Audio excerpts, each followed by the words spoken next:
Let's do a show live, everybody. Welcome to, and there may be cake later, the 300th episode of Inside Coverage. My name is Andrew Siciliano here in Yahoo, the how and the why of any and everything you need to know around the National Football League, including the NFL's trade deadline, which just, because we're live, passed 30 minutes ago. Officially now, no deals can be done until March 11th of 2026. Next March, that's when the new league year begins. That's when deals can officially be done. Was there a headliner today? Oh, yeah. Was there more than one? Absolutely. Were there shockers? Yeah, I think so. Basically, the headline is the New York Jets blew it up and said we're all in for the 26 and the 27 drafts. They traded Sauce Gardner and Quinnen Williams. Those are the two headlines. There are plenty of other headlines after that. And we're here to unpack all of that in the next hour. To do the trade deadline work for you, my friends here on Inside Coverage every day. By the way, we're here Monday through Thursday. Jori, Epstein, and Frank Schwab. Jori, start with you in New York because evidently everything is going on in New York today. How the heck are you? I am doing better than the Jets' depth on their current roster. Ooh. Or than Brees Hall? Yeah, seemingly better than Brees Hall. I have tweeted no memes, no GIFs, no emojis, none of those things to note that I am losing a bunch of my players. As far as I'm aware, my current team at Yahoo, we're all still here. You guys showed up for the show today. The writers are still here. So I don't think we traded any of our players for future picks. Not that but I'm boy, aware did of. the Jets get quite a few first-round picks today in exchange for their star players. Frank, just to confirm, we did not trade Charles Robinson, right? I was trying, to get the locker room cancer out of here. No, I'm kidding, Charles. And by the way, we scheduled this trade deadline live. We're going to do a live show on the trade deadline. And I'll be honest with you guys. I thought, if it's like most NFL trade deadlines, we're going to be sitting here like trying to make a big deal out of like, oh my goodness, can you believe that offensive guard went to the Rams? And because the trade deadline is usually a bust in the NFL. It's not like baseball. It's not like the NBA. Today was lit. Today was wild. Yeah, multiple deals. When you cannot, when the Cowboys trade a first and a second round pick for a defensive star, and that's not even been mentioned yet, you had a pretty wild trade deadline. Yeah, absolutely. Let's unpack it and let's go with the headliner because this is one when it all crossed our phones, when it all jumped onto our computers and our TVs earlier today. We all sent, what?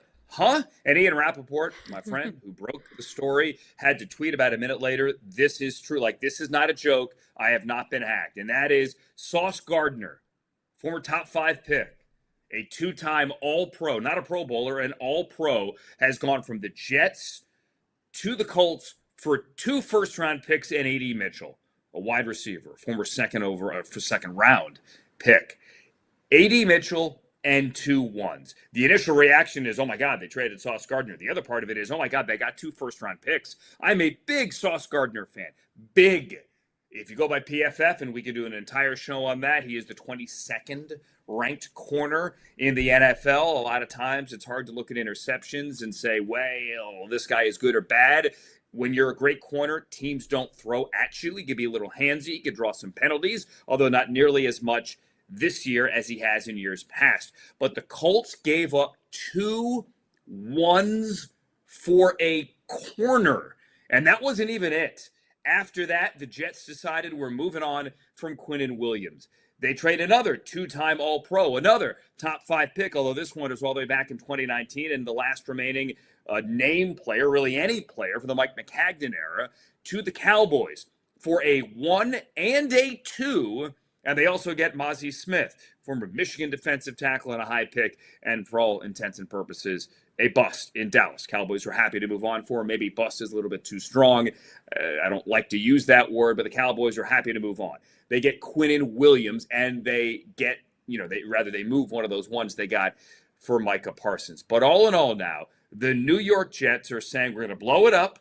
We're going to try to get our quarterback in 26 or 27, and we have 5 first-round picks in 26 and 27 and 3 second-round picks in 26 and 27.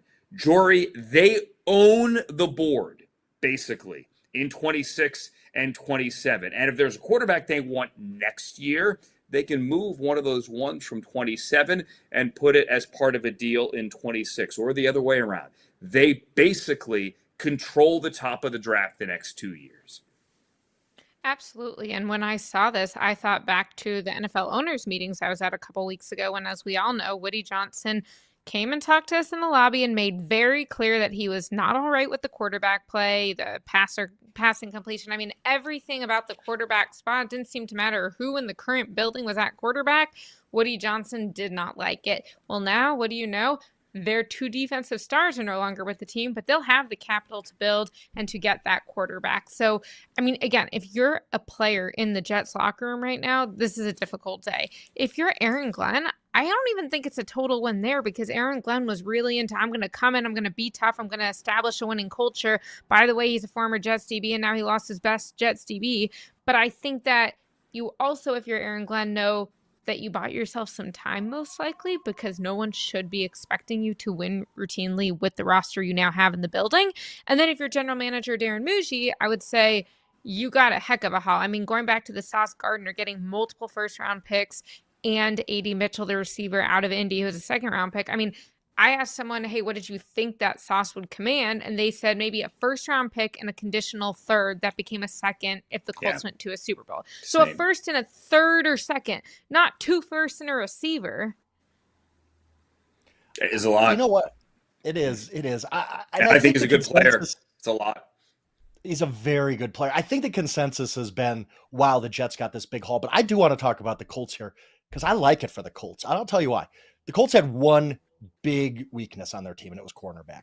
They went and found a cornerback I didn't even think really, truly was available, because Sauce Gardner, this is, in NFL history, the youngest player to ever be traded with multiple first-team All-Pro nods on his resume.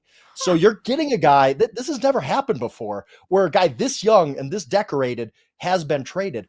This is not just a one-year thing for the Colts. They're going to invest in Sauce Gardner. He's going to be there for the long haul. At least one of these first-round picks is going to be late in the first round.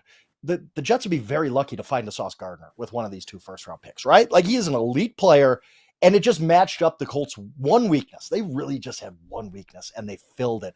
And I think we get too caught up in draft picks. The NFL does as a whole, and we buy into this too, that these draft picks are gold. How could you dare trade how many draft picks, blah, blah, blah. We've seen some teams be like, screw those picks, and do pretty well with it, the Rams. I think the Colts are in a similar spot right now, where they're saying, how often are we going to be 7-2, leading our division, and have a shot at the number 1 seed in the AFC? Let's strike now. Let's go get it. And we're not just doing this for a rental. This isn't just a 2-month thing with Sauce Gardner. We're going to have him for a while. He's a heck of a player. He's got many, many prime years left. I like it for the Colts. Everybody's talking about the Jet side, and I get it. Look, it's fine. They're restocking, they're rebuilding, they're blowing it up, and they're getting a lot of draft picks. That's great. But let's not forget the Colts part of this. I think that this does push the Colts closer to being a true, honest Super Bowl contender, because Sauce Gardner is that kind of an impact player at the one position they needed the most. Yeah, let's unpack that here for the Colts, because I'm with you. And I think, was it this show? I don't remember. Maybe it was something in Cleveland I was doing. But I made the point yesterday or a couple of days ago, the Colts haven't had a corner in years. Like, whatever Lou Anarumo is doing, all due respect to the corners they have. Look, they tried Juju Brents, and they've tried to draft corners over the last couple of years. It hasn't worked. They haven't had a corner. Now they do. But let's go down the list of players traded, defensive players traded for multiple ones the last time any ever years. Micah, we know, got traded for multiple ones right before week 1. The Jets were involved in the Jamal Adams trade, obviously, sending him to the Seahawks. They fleeced the Seahawks there and got multiple ones. There was the Jalen Ramsey trade in 2019, Rams and the Jaguars. Khalil Mack as well, Bears and the Raiders. He went for 2 number 1s. I really, really, really like Sauce Gardner, but I would love to know who Chris Ballard was competing against. And maybe we'll find out now in the days to come. Did you have to go 2 1s? Or, as Jori said, could a 1 and a 3 have done it? Could a 1 and a 2 even have done it? I don't know, but it is a lot to give up. I love that they're all in. I love that this, and I think this also means they're all in on Daniel Jones, because If you do this, it means you're probably going to re-sign your quarterback because you don't have the draft capital now to go replace your quarterback if you let Daniel Jones go. But Chris Ballard is a gutsy guy, and I'm using guts instead of another word. This shows some guts, a lot of it.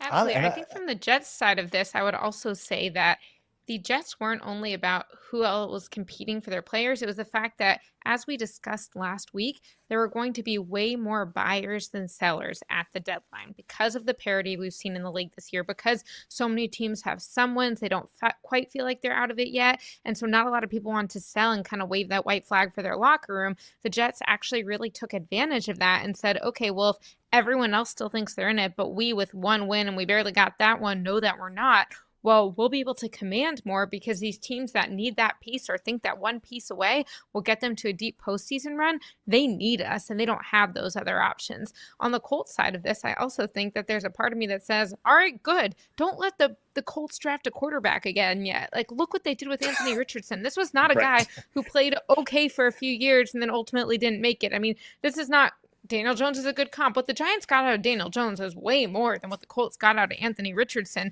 And it's still way less than what the Colts are getting out of Daniel Jones. Like, they just need competent quarterback play, and that roster is ready to do so much. And so if you're Chris Ballard and you almost lost your job because of the Anthony Richardson trade, among other things, then now you're saying, well, I'm not going to try and take that swing again on a quarterback. I am going to keep the guy I've got in house, probably like a Baker Mayfield Tampa situation where it's an extension, but not top of market necessarily. And oh, by the way, now I got another piece, so I can go chase it and try and strike while the iron's hot. By the way, Andrew, real quick to answer, like, who are they competing with? I think they were competing with the Jets just holding on to Sauce Gardner, because I think if look, again, he is a great player in his prime, and it wasn't like one of these like Rashid Shaheed, he's going to ask for too much money, we're going to have to trade him and just get whatever we can. This was, no, we're not excited to trade Sauce Gardner. You need to bowl us over. Make the Godfather offer. We'll do it. And Chris Ballard said, okay, here it is. And they said, oh, okay, yeah, we got to do that. That's basically, I think, what it, you just try to envision what it really, the negotiations went. I think it was something like that, where the Colts had to kind of come over the top, and they did. I honestly credit for them for that. If they win a Super Bowl in Indianapolis this year, which they should feel like they can with this roster, then it doesn't. You're never going to miss those picks ever, and go for it. Why? There's two. I think we don't see enough teams go for it when they're in this position. Again, when are the Colts going to be 7-2 again? Well, you don't know. Next year they could be 3-4 at this time of year. It's not guaranteed year to year. So I appreciate the Colts going for it. I'll tip my cap one way or another, no matter how this works out. Well, the other thing, too, is these draft picks are not in any way guarantees. They're lottery picks. You have to go out and draft good players. And they're late. The idea that the Jets, have 5 number 1s and 2 number 3s, they still have to turn those into picks. There is precedent for a team having this many first and second round picks in a 2-year span. And it's actually recent. And the results were mixed. It's in the same division. It's the Dolphins. If you want to go back to 2020, the Dolphins in 2020 had 3 1s. Can anyone remember them? I'll give you. One of them was Tua. The others were Austin Jackson and Noah Igbenogany, the corner out of Auburn who came out a year early. The 2s were Robert Hunt and the linebacker Raekwon Davis. That was in 2020. In 2021, they took Jalen Waddle, good player, could have traded him today. Reportedly wanted a 1, didn't get it. Jalen Phillips, they did trade him for a 3. Javon Holland and Liam Eichenberg were the 2s in 2021. So, look, the Dolphins, when they got Mike McDaniel in there, they got 2 in the offense going. Some of these guys turned into very good players. Many of them are not there anymore. It was a nice core. It didn't mean a Super Bowl. They tried. Mixed results. So, if I'm a Jets fan today, I'd kind of be happy, to be honest with you. The season's not going anywhere. I love Sauce Gardner. You're not going anywhere with them. Quinnen Williams, it was a nice run. But, hey, they're a top 5 defense who can't score points. And they've been that way the last couple of years. So I'm fine with doing it, and I'm fine with looking to the future. You're selling the future, though. You better hope you can cash those checks, Jori, if you're Darren Mucci.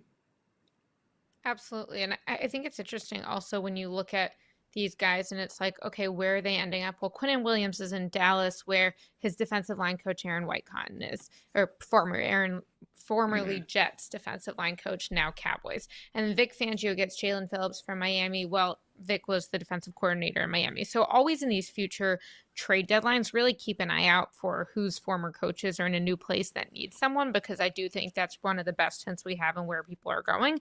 In terms of the Jets, I mean, I think that they're going to need to draft a quarterback this year, not only from a competitive standpoint, but also just from a relevancy standpoint. Like, think about what the Giants did with Jackson Dart this year. They're not winning games yet, just like the Patriots weren't winning games last year with Drake May. But in terms of keeping the fan bases engaged, which we know these team owners care about, whether they want to admit it or not, usually they do want to admit it. And I think that this is a Jets team that's going to need some reason to feel good about themselves. And also, if you're like Garrett Wilson on the Jets, I mean, this was not a good day for Garrett Wilson. Not a good day for Breece Hall either. Breece Hall. Why didn't they trade Breece Hall? I don't get that. I don't understand. They wanted a 3, a 4. Like, I mean, if I'm Breece Hall, and maybe he did do this. I mean, you're looking at his tweets. He was like our man he was our man in Florham Park, like our man in Moscow, or our man in Paris, whatever. He was our man in Florham Park, repeating or reporting and sending out memes. If I'm him, I would have gone in there and said, please let me out of here. Like, if you're going to trade them all, let me go too. Reportedly, teams did call about Garrett Wilson, and they were firm they're not going to move Garrett Wilson, or maybe no one blew them away like the Colts did for Sauce Gardner. But I would have wanted out. And the day started, by the way, Frank. The day started with Aaron Glenn once again, as I tapped the desk. I was told not to. Sorry, everybody. With Aaron Glenn refusing to confirm that Justin Fields, after playing really well last week in that win over the Bengals, would be his starting quarterback this week against the Browns. I don't know what Aaron's doing with that. I really don't. It's just nonsense. You're wasting time here. That has nothing to do with winning and losing football games, but whatever. And it all comes down, Jori talked about this. If all these trades end up with the Jets finding their quarterback, I'll tip my cap to them too, because that's the one thing they got to figure out. And and sometimes it's easier said than done. We're like, oh, the Jets got all these picks. If there's somebody at number 1 of the draft, they could just go get him. Well, if a team at number 1 of the draft, if the Saints had the first pick of the draft, they're saying, we don't want your picks. We want the quarterback. What are you talking about? We're not trading. So the dance has to happen, right? But if this ends up, these pieces that they got today end up with them finding their quarterback, their Jackson Dart, is rejuvenated the Giants a little bit, not in win-loss column, but just as a franchise, then this was all worth it. I would trade Sauce Gardner for a viable quarterback. Why not? So that's what we got to see, but that's yet to become. We'll see that play out over the next couple of years. All right, let's unpack the Cowboys side if we could, Jori. Let's turn to you for that. Obviously, you know this team up and down. Jerry yesterday was talking before the game, and they got blown up by the Cardinals and looked bad doing it. I mean, forget about the Jacoby Brissett, Kyler Murray story. That would have been the story if not for all this stuff today. But Jerry hinted before the game that he had a trade in his pocket. Then after the game, he said he wasn't sure. And then we woke up and the trade was, Logan Wilson, who used to be a very good player but got benched and has been a healthy scratch on the league's worst defense, trading him to the league's second worst defense. I don't know if that actually moves the needle. That's one way to couch it. I'm happy for Logan Wilson. He got out of there, by the way. But now you throw in Quinnen Williams. So in essence, you trade Micah for 2 1s, all right, and you end up with Kenny Clark, Quinnen Williams, and a 1, and then you flip Logan Wilson, or you flip a 7 for Logan Wilson. Like, I hate the rearranged deck chairs thing, but is the Cowboys defense going to be noticeably better enough to change the course of their season?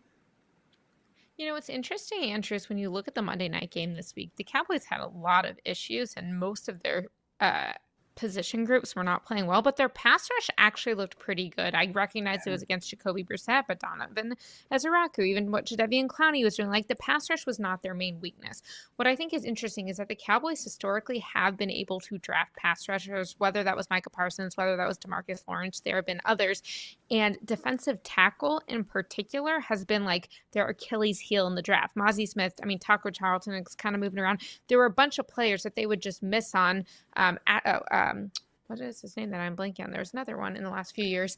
But The defensive tackle is just not really one that they have evaluated at an effective clip. And so when I look at it, when they got Kenny Clark, I said this, and I feel this even more strongly when they get Quinnen Williams, is that if the Cowboys want to be able to stop the run, they need someone who could do it. Now, you add to that the fact that Micah Parsons costs $46.5 million a year. Quinnen Williams costs $24 million a year. Yeah. I recognize one is an edge rusher and one is a defensive tackle. I'm not saying that they are apples to apples. And as I told y'all, Jerry Jones told me, don't look at our trades and say, are they replacing Micah Parsons? Even if you're saying what the capital used for Micah Parsons was, you don't say, what are you replacing him with? Because it's not a replacement and no one will replace Micah Parsons. But it reminds me a little bit of when the Eagles decided to go after Saquon Barkley and everyone's like, you're going to pay a running back that much? And what Howie Roseman and some of the Eagles said was sometimes you have a market at a position that gets so depressed relative to the cost of other positions that you end up finding this market inefficiency and being able to hit on it. So yeah, you're paying Saquon a lot for a running back, but way less than receivers, which are now making $40 million a year getting. So I think the same thing with edge rushers. As the edge rusher market spiked, well, all of a sudden, a defensive tackle at that price and control through the 2027 season, Quinnen Williams is what the Cowboys need. He's not going to solve everything, but he is what they need. Yeah, the fact that there's some extra years on the end helps me get over the mental block of why are the Cowboys making a move, because they're done. Like the Cowboys, you look at the Cowboys season, they've beat the 1-win Jets, the 2-win Giants, and the 3-win Commanders. That's it. That's all they got. They're not going anywhere. They would have to go 6-2 the rest of the way to get to 9 wins, which you need to get to in the NFC to even have a shot. You probably got to go to 10 wins, which is 7-1. Quinnen Williams ain't doing that. And you look at, okay, you got 2 first-round picks for Micah Parsons, which I thought was good. Okay, you got 2 first-round picks. Yeah. Well, you give up the higher first-round pick to the Jets and a second-round pick, which is probably going to be in the middle of the round. You've kind of just washed that out. So you really didn't gain anything from trading Micah Parsons other than you get a good defensive player. I like Quinnen Williams as a player, and the $22 million in cap savings, which is obviously not irrelevant. So, but I just don't know what's the point. Like, you're not going anywhere this year. You're a year down the road with Quinnen Williams next year. Do you think you're a contender next year because you have Quinnen Williams? You just traded the draft capital you got for Micah Parsons. I didn't like this deal. I just didn't. I don't think that he solves what they need to solve. I think they need to get younger, not just here's another star for us when we're going to trade all of our draft capital we got for Micah Parsons. I just don't like it. I think that Quinnen Williams is a very good player, and I just don't like the fit where the Cowboys are right now.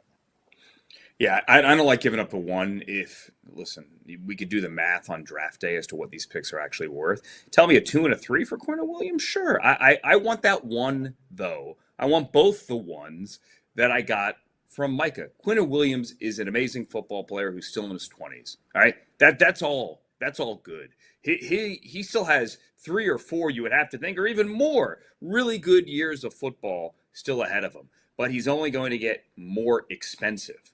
And you're not going to replace Micah Parsons with a 21-year-old player on an affordable rookie contract. You're going to get 1 of those, but not 2 of those. And I'm with you, Frank. It makes them better right now.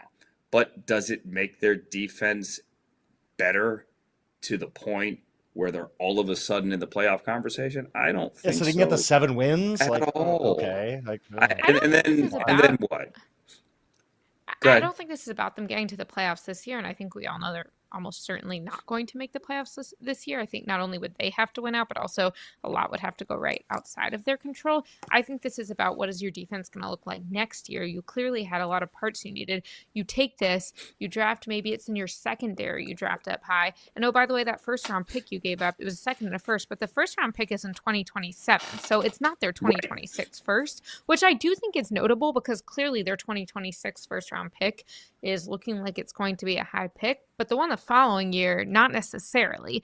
Also very important. I know everyone has been waiting with bated breath. Tristan Hill was the other defensive tackle, along with Mozzie Smith and Taco Charlton at edge that the Cowboys did not hit on after drafting with their first selection. Okay, well, we have breaking news out of Arizona where Jonathan Gannon has just announced that Jacoby Brissett is going to start Sunday. As far as I could tell, he could only commit to Sunday here. Short week. Remember, the Cardinals got back quite late last night from Dallas, and then they have to go to Seattle. He said short week. It gives them some clarity. Don't know whether or not he was followed up with, is Kyler ready or not?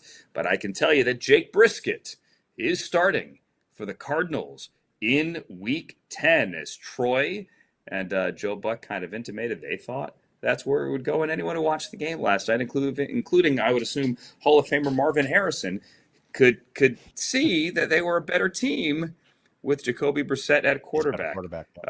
Yeah, Kyler Murray cannot be traded until March 11th, 2026. Okay, coming up next, we are live. Go ahead, Jori.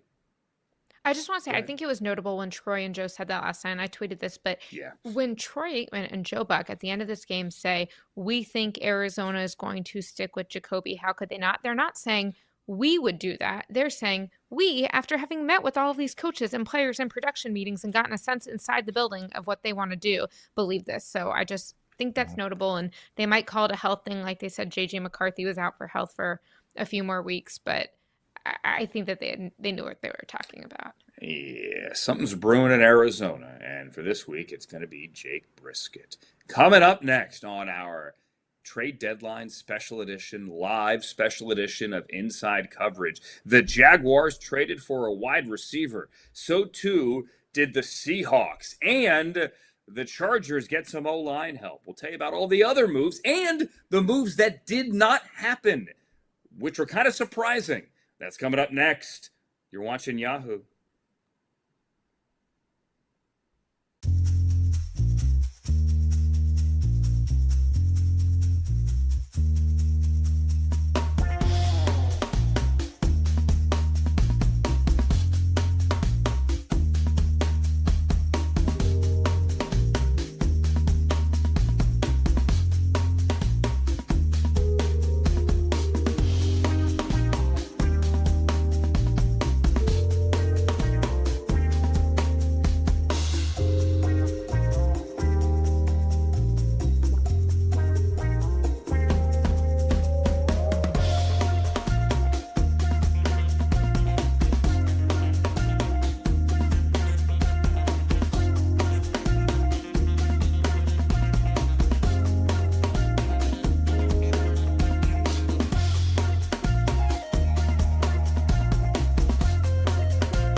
Coverage on Yahoo. My name is Andrew Siciliano, our senior NFL writers, Jori Epstein and Frank Schwab.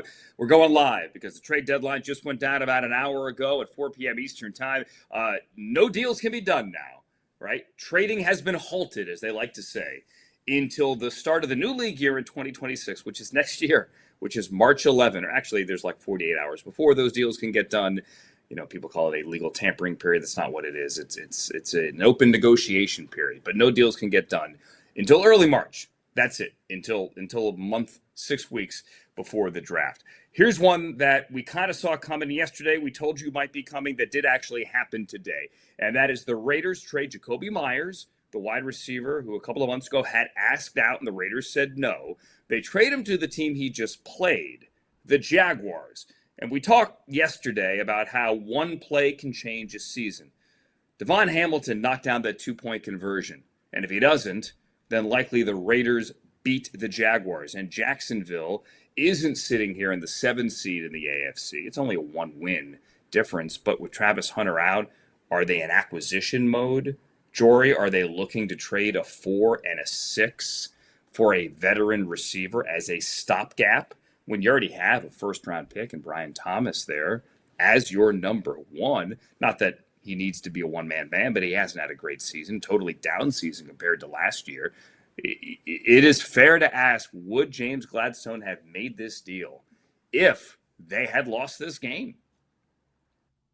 It's definitely a reasonable question. I think about what the Jaguars are getting and also what a lot of other teams are not getting in Jacoby Myers, because when I consider the teams that are the most fun to watch and seem a little more likely to make it to the playoffs this year, I get that the Jaguars are in it right now if we started today, but I don't know. I still have some questions about them. And so when I talk to people around the league and they say, hey, Jacoby Myers, like great route runner, catches everything, ultra tough and competitive. You have coaches who have coached him before, who he's their favorite player that they've coached. And I'm kind of like, I kind of wish Aaron Rodgers got him. Maybe that's just like national media bias of me, that I know the Steelers were in this. And I think that seeing what Rodgers can do at the end of his career is one of the more fun parts about this season.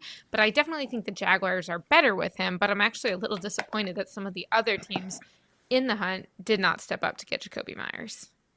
I actually agree with that. Yeah, there's a lot of teams that could have used help. And we'll talk about the deals that didn't happen. But you look and you say, could the Patriots have used some help at receiver? Could the Packers have used some punch in their passing game without Tucker Kraft? Like, there's just some teams that were really inactive, but give the Jaguars credit for being active. They look, without Travis Hunter, De'Ami Brown got hurt again on Sunday. All of a sudden, you're like, yeah, Parker Washington's a nice player, but yeah, Brian Thomas is really disappointed this year. You need a little bit more punch, and you feel like, look, the Colts lost to the Steelers on Sunday. We beat the Raiders. If, ugly or not, it doesn't matter. We're right in the thick of this. Let's get aggressive. Me and Andrew talked about this yesterday, right, Andrew? Like, that front office is going to be aggressive. They've already shown it. So I was not too surprised that the Jaguars were the one to pull the trigger on this. The Raiders, good move for them too. You get those are valuable picks for a guy who didn't want to be there, wasn't coming back. Like, you got young guys you'd rather play anyway. I thought the Raiders did well here. I don't mind it for the Jaguars. I think, be aggressive. Fine. Let's see if you can see where this thing goes. It is interesting to, I don't think they make this move if they don't beat the Raiders. I also wonder, I believe this trade happened before the Sauce Gardner trade. I wonder if they would have been a little dissuaded, being like, oh, the Colts went all in. We're not ready to go all in. Like, they kind of did it halfway. Like, we'll get Jacoby Myers and see what happens. But anyway, it makes the Jaguars a little more competitive, a little more interesting. They did need some help at receiver. Yeah, and the Jaguars lead the league in drops. Jacoby Myers not one to drop the football over the course of his career, whether it's the Patriots, the Raiders, or now the Jaguars. Hope he does the same there for them. And he's going to be a free agent. Obviously, when you have a guy that's going to go to free agency, he's already asked for a trade. These are easier deals to make because you're probably not going to give him the 8 figures he wants to bring him back. And so you get the 4 and the 6 for the Raiders. Obviously, here it makes sense. For the Jaguars, yeah, I guess. Sure. But you're right. There is a little bit of a, geez, what's the deal with Brian Thomas here as well. Mm-hmm. As for the Steelers, they're interesting. Mike Tomlin was on the podium earlier today, and they play the Chargers this week. That game is the Sunday night game. It's in LA. It's a big deal in the AFC playoff picture. And a couple of times today, Tomlin was asked about Marquez Valdez-Scantling, who they just signed to the practice squad. So going out and getting a veteran wide receiver to help Aaron Rodgers. And multiple times, Tomlin said quite emphatically, I don't know if you guys were watching, that MVS is on the practice squad. We are signing a practice squad player. Oh, he's just on the practice squad. Somebody followed up. Hey, how much input did Aaron Rodgers have? Or did Aaron have input in this move? No, he did not. It was, did you guys catch that? I did not know, but yeah, it sounds like he did not have impact. I don't know about that. Yeah, I think they probably ran that one by Aaron. Right? Yeah. He did not want a Aaron Rodgers. Did he also not have impact bringing Nathaniel Hackett? Right, yeah, and he didn't have impact bringing Nathaniel Hackett to the New York Jets and Alan Lazard to the New York Jets. Like, well, come on now, come on. That's what he was doing. He was basically shutting it down. He's not in charge, right? I mean, it was emphatic. No, he did not. Okay. Good times. Another wide receiver traded, Rashid Shaheed, who's 27 years old. He's an undrafted player out of Weber State. What a revelation he's been the last how many ever years for the Saints, not only in the return game, but in the deep ball game as well. He is a 50-yard touchdown waiting to happen. And he goes to Seattle. Torrey Horton blew up. He's a 5th-round pick. He was a John Schneider find, and he had a great Sunday night. And now Schneider gives up a 4 and a 5 to New Orleans. A 4 and a 5. Remember, but the Saints had, at the end of training camp, given up, I believe, a 4 for Devon Vele, which made no sense at the time, to the Denver Broncos for an older player who had a nice rookie season, but like a 27-year-old second-year player. Now they get a 4 and a 5 back, and Jori Clint Kubiak is reunited with a player he called plays for a year ago. Yeah, absolutely. As mentioned, I like when we reunite players with coaches they've played for, especially for the midseason trades, because now you say, well, how quickly is he going to catch up with the system and get a hold of what he's doing? Well, probably pretty quickly, because not only has he worked with Kubiak before, but it was just last year. Like, this wasn't something that happened 5-10 years ago. This is fresh on his mind. I think when we see what Sam Darnold has done with Jackson Smith-Njigba, how complete that Seattle team is, as we talked about on the show earlier this week. I mean, Jackson Smith-Njigba is leading the league in receiving yards, yards per game, some of the yards per touch. I mean, it doesn't really matter which way you cut it. Jackson Smith-Njigba has been one of the best offensive players in the entire league. And now to have another player who is either going to benefit from teams trying to take away JSN or who is going to be someone else that defenses have to pay attention to. I mean, Sam Darnold's a big winner in this trade. Oh, absolutely. I'll tell you this, like, we had a bunch of headliner trades today, right? Like big teams, big players moving, first round picks, blah, blah, blah. This was by far my favorite move any team made. I thought this was brilliant by the Seahawks. Rashid Shaheed is a very good player, and the Seahawks didn't give up much. Yes, Sauce Gardner, relatively speaking, is better than Rashid Shaheed. The Seahawks didn't have to give up 2 first round picks. Okay. They give up, I'm not saying there's no value in 4th and 5th rounders, but that's a pretty low cost to add a guy who all of a sudden, like you said, Jori, Sam Darnold's probably looking at an offense saying that's what we needed. Like, nothing against Torrey Horton, but he is a rookie. He has played well at times. He's made plays. He's a rookie. Cooper Kupp, the injury stuff popping up again. Cooper Kupp ain't Cooper Kupp of a few years ago. They needed somebody to take the pressure off Jackson Smith-Njigba. I saw a stat. I think they showed it on the Sunday night game where Jackson Smith-Njigba is on pace to have like the highest percentage of his team's receiving yards in however many years. It was a one-man band there, basically. And now a lot of pressure is taken off. Even Shaheed is just a guy running downfield and taking the lid off the safety and making things easier for JSN underneath. He's a decoy even. He has value there because you have to respect Rashid Shaheed's big play ability. I absolutely love this move by the Seahawks, who I think are a very, very good team and a Super Bowl contender. And it's much like the Seahawks flying under the radar. Here we are, like 40 minutes into our live show before mentioning Rashid Shaheed to the Seahawks. I think this could have a massive impact this season. I bumped the Saints or the Seahawks up because of this. I think the Seahawks are a better team today trading for Rashid Shaheed. Yeah, you got to keep it. You got to keep a safety on his side. I mean, period. He is that kind of deep threat. He is, and your average fan doesn't know him. And well, I mean, you know him, but he is not at the top of your fantasy lineup. And the Saints, let's face it, have been bad for a couple of years, and they're not on TV. Okay, he's that guy when let's go back to the studio for a game break. Oh, look at this. Spencer Rattler, 50-yard touchdown. Rashid Shaheed. Mm-hmm. Oh, yeah, Rashid Shaheed. Well, you're not going to play him in fantasy because he catches like 2 balls. But one of those 2 is a 50-yard touchdown. He's that kind of weapon. Yeah. Exactly. And he's dangerous in the return game if you want to play him on teams as well. He is a valuable player. Now, it's a 4 and a 5. It's not like they gave up nothing. They are day 3 picks, however. They are certainly something. But look, you're right. It's not giving up 2 1s, certainly. I just got the compensation, guys. I'm looking at my phone. That's what I was doing here, looking down on the Trevor Penning deal. So right at the deadline, right at 4 p.m. Eastern time, the Chargers, remember, they have lost now Joe Alt and they have lost Rashawn Slater, both of their tackles, both first-round picks for the season. They go get another former first-round pick tackle in Trevor Penning. They gave up a 6 in 2 years. That's it. They gave up a 2027 6th-round pick, Jori, for a guy that is a physical football player who put on a show at the Senior Bowl by throwing everyone's helmet and getting into a fight every 5 minutes, but has not turned into that mauler and that first-round tackle, or guard for that matter, wherever you wanted to put him, that the Saints thought they were getting when they used a day 1 pick. I think that they just had to do something if you're the Chargers for Justin Herbert, because to lose both of your tackles, I mean, Justin Herbert not only has so much potential and had been playing so well, but he's also who you need to protect for the long haul. And so you might as well try and get someone the same way they tried to get Mekhi Becton and say, hey, maybe this first rounder doesn't work out somewhere else. Maybe this high level player doesn't work out somewhere else, but we believe in our blocking schemes and our coaches to develop, and we believe what Jim Harbaugh is going to be doing. So I think that for the price they got him for, you had to try something, and this was the best they had available.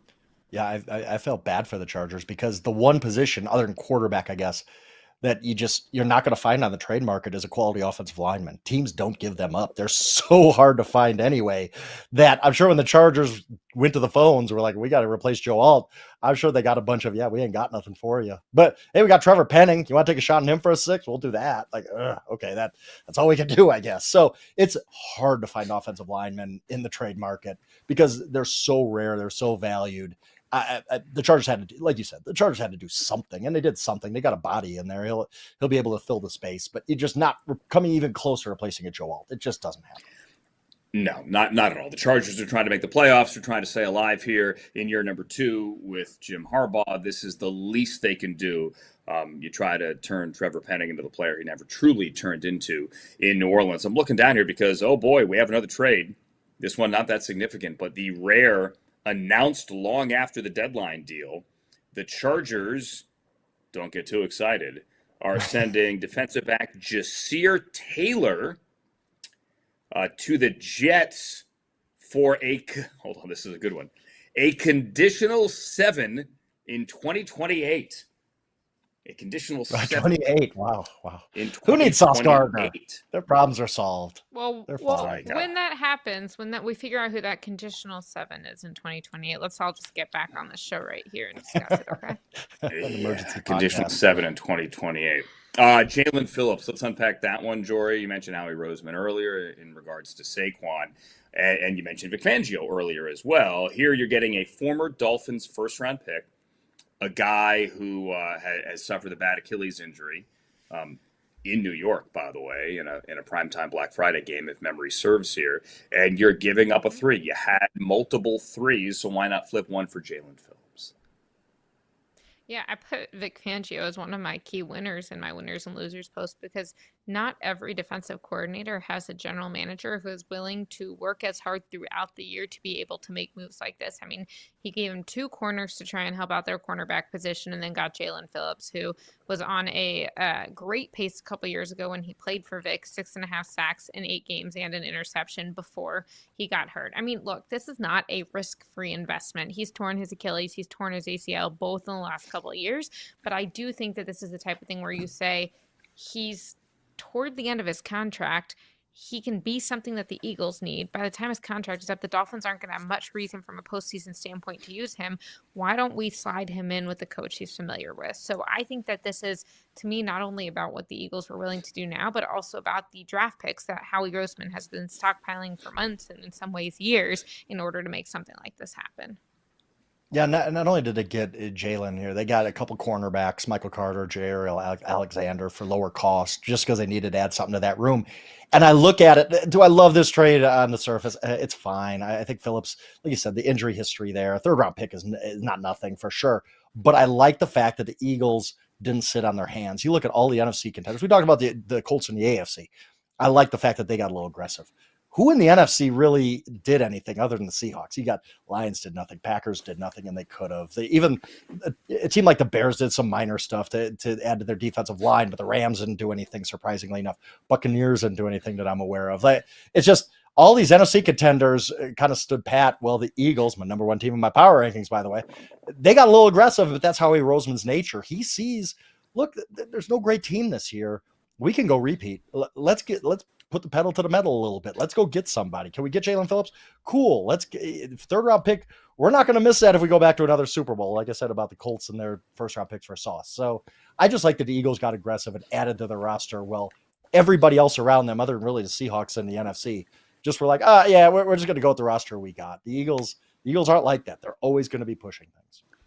Yeah, and you mentioned the Bears. They did make one move, obviously, with Dio Odengbo out for the year with the Achilles injury. They make a move for the former Bucks first round pick, Joe Tryon Shoyinka, who was on a 1 year, $4.5 million deal with the Browns, but he had good motor, but he really wasn't getting on the field. He couldn't crack the third team on that D line rotation, and he never had more than 7 defensive snaps in any game this year. Again, $4.5 million contract, hadn't really been able to get after the passer or stay on the field, get on the field for that matter. And that is a pick swap. So it's JTS and a 7 from the Browns to the Bears. And in exchange, Ryan Pace gives up a 6th round pick back to the Browns. But the Browns did not trade Joel Bitonio, did not trade Wyatt Teller. And coming up next on Inside Coverage, a live edition of Inside Coverage here, the deals that did not get done. We'll break those down.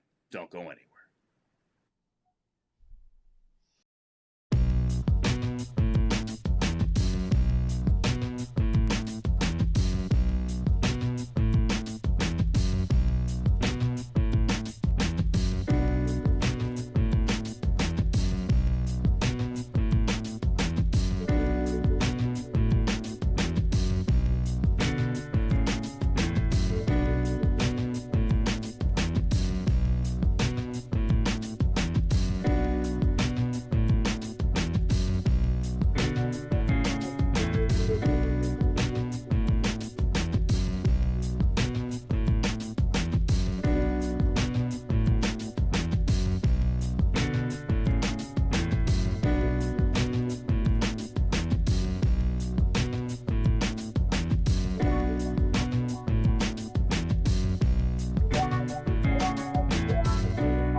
It's Inside Coverage on Yahoo. The deals are now done. Jori, Epstein, Frank Schwab. Hi, I'm Andrew Siciliano. We're doing live today. Why not? Back to the old school in our 300th episode.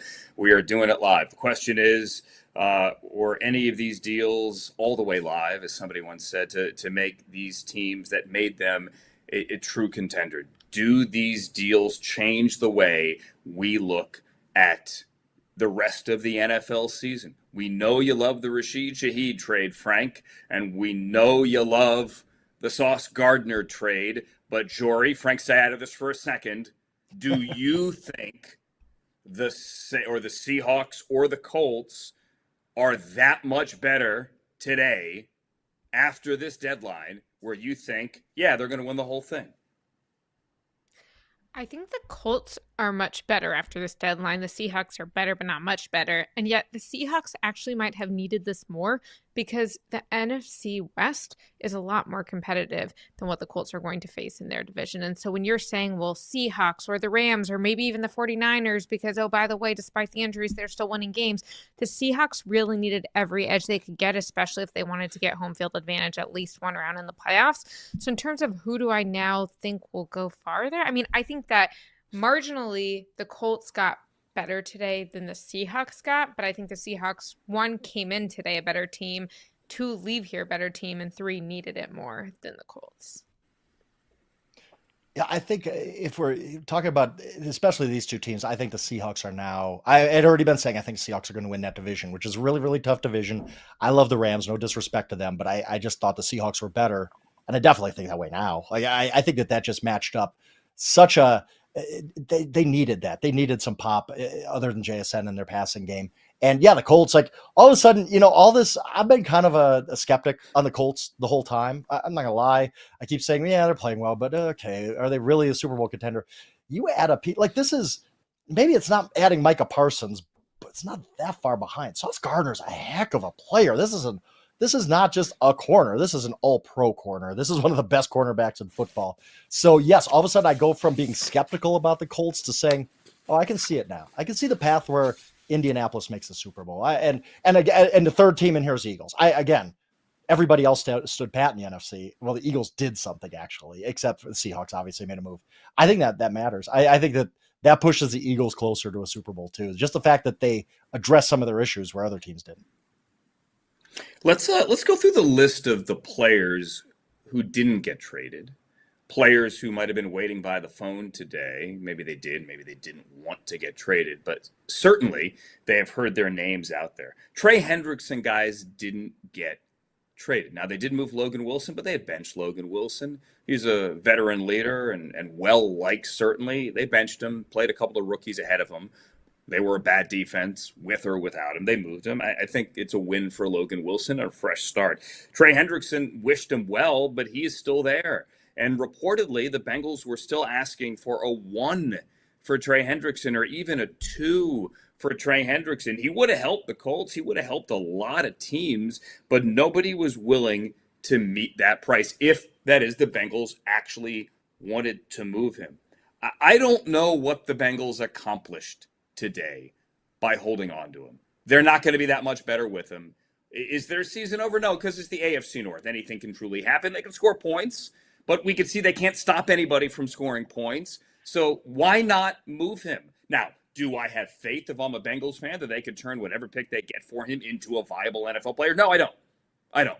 And this is not my opinion. I'm not a Bengals fan, but all my friends who are Bengals fans have zero faith whatsoever. But all of them who love Trey, who were pounding the table for the Bengals to bring him back. Like, what are we doing here with the stare down all summer? Now all of these fans went, you know what? I'm good. Let him free. Please set him free, and we'll take anything, Jori, in return. But it didn't happen. Yeah, when I visited the Bengals during training camp and Trey Hendrickson was still amid his holdout, and I talked to people, the idea was, well, Trey wanted certain elements in his contract to look like those of Jamar Chase.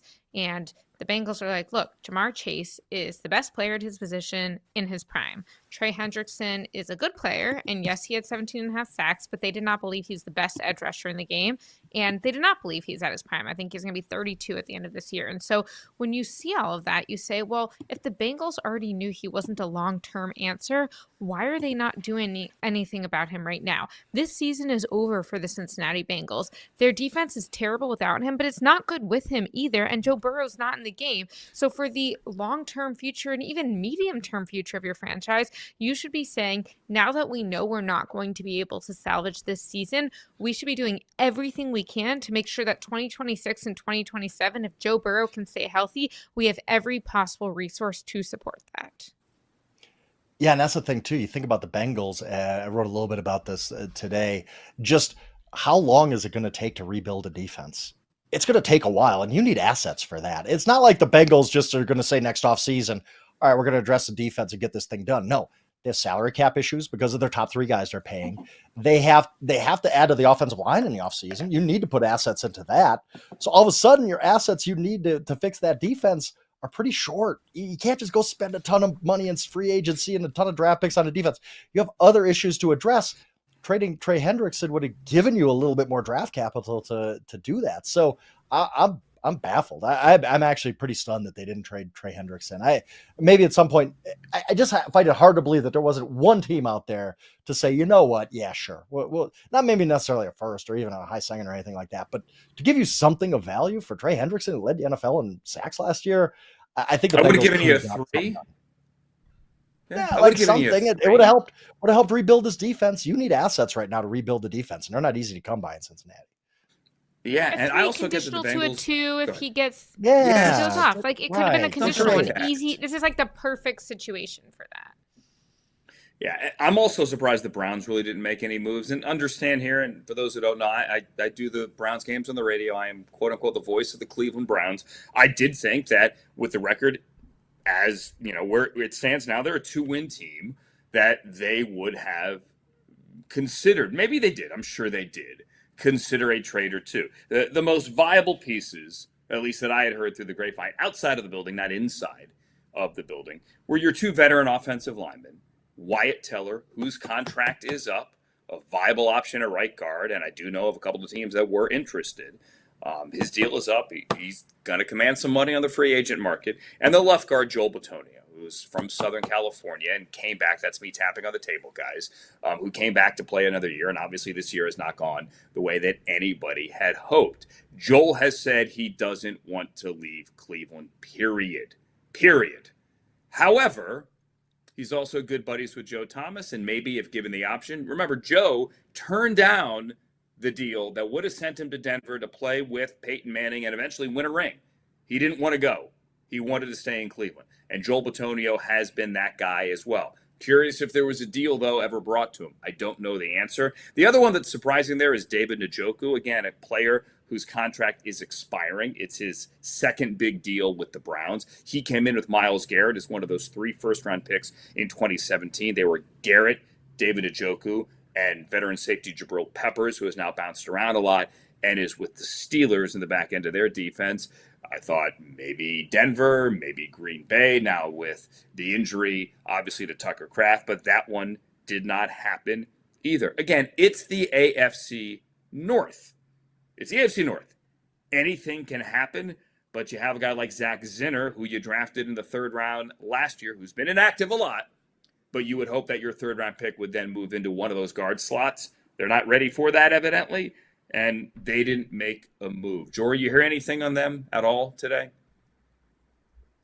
Yeah, I think that people were almost so confused by the Cincinnati Bengals that was more dominating. It was more, oh, hey, the AFC North. It was the Steelers didn't get Jacoby Myers. The Bengals aren't moving as many people as they can. I think the Browns, moving Joe Flacco kind of seemed like the big move already, moving Kenny Pickett. Yeah. Frank, this is now the part of the show where you take shots at the Brown, and I'm forced to sit here awkwardly and then eventually try to defend them. Go ahead.